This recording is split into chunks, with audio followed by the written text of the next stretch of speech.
وَاسْتَقْبِلُوا أَمْوَاجَ الْبَلَاءِ بِالدُّعَاءِ وَالتَّضَرُّعِ، جب مصیبتوں اور اذیتوں کے طوفان تمہاری طرف منہ کھولے ہوئے آئیں تو اس وقت اللہ سے آہوزاری کرو، اللہ کی حضور دعا کرو، التجا کرو اور اللہ سے مدد مانگو۔ وہ بلاؤں کے رخ کو موڑ دے گا، وہ مصیبتوں کے رخ کو پلٹ دے گا تمہاری جانب۔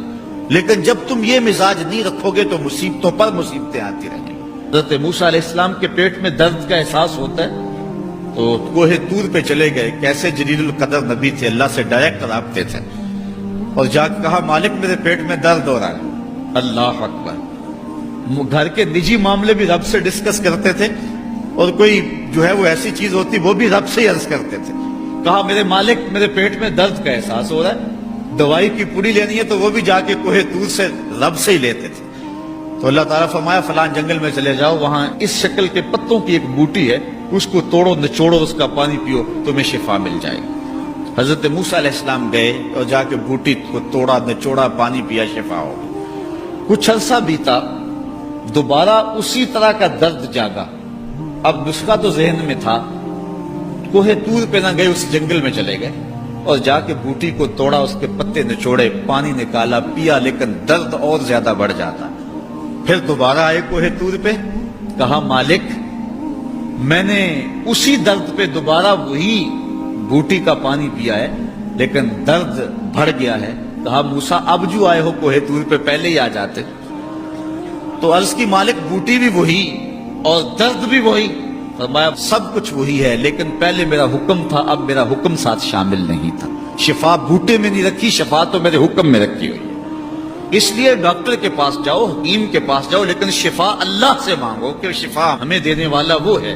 وہ ایک وسیلہ ہے، ایک ظاہری طریقہ ہے۔ حضور علیہ الصلوۃ والسلام، اللہ اکبر، کیا خوبصورت ارشاد فرما رہے ہیں، حسنوا اموالکم بالزکات، اپنے اموال کو زکات سے پاک کرو، وداووا مرضاکم بالصدقہ، اور اپنے مریضوں کا علاج صدقے سے کرو۔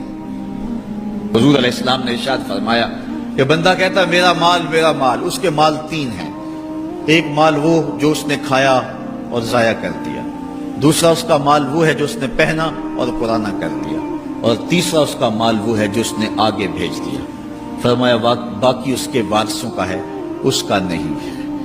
اس لیے ہم راہ خدا میں خرچ کرنے کا مزاج بنائیں، اس سے مال گھٹتا نہیں ہے، اس سے مال بڑھتا ہے۔ بلکہ جب راہ خدا کے اندر ہم خرچ کرتے ہیں تو ہمارا جو دوسرا مال ہے وہ بھی پاک ہو جاتا ہے۔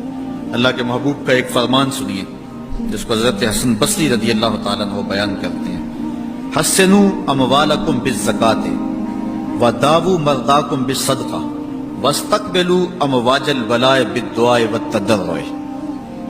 فرمایا کہ اپنے مال کو، اپنے اموال کو زکوٰۃ سے پاک کرو، اور اپنے مریضوں کا علاج صدقے سے کرو، اور جب مصیبتیں اور بلائیں تمہارا رخ کریں تو پھر دعا سے اور اللہ کے حضور زاری سے اللہ کی مدد چاہو۔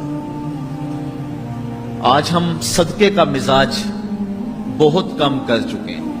اسی زمانے میں ایسا ہوتا تھا کہ جب کوئی بیمار ہوتا تھا تو سب سے پہلا کام لوگ یہ کرتے تھے کہ صدقہ دیا کرتے تھے، ڈاکٹر کے پاس پھر جایا کرتے تھے، حکیم کے پاس پھر جایا کرتے تھے، سب سے پہلے اس کی جان کا صدقہ دیا کرتے تھے۔ صدقہ قضا کو بدل دیتا ہے، تقدیر کو بدل دیتا ہے۔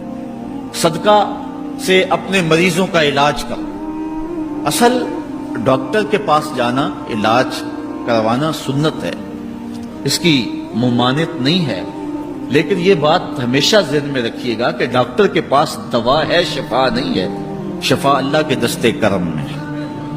اس لیے جب بھی بیمار ہو جاؤ تو پہلے صدقہ کرو اور پھر ڈاکٹر کے پاس جاؤ، اللہ اس صدقے کی برکت سے ڈاکٹر کی دوا میں شفا رکھ دے گا، کیونکہ شفا تو اس کے حکم میں ہے نا، چیزوں میں تو شفا نہیں ہے، وہ تو اس نے حکم جہاں دے دیا وہاں شفا ہے۔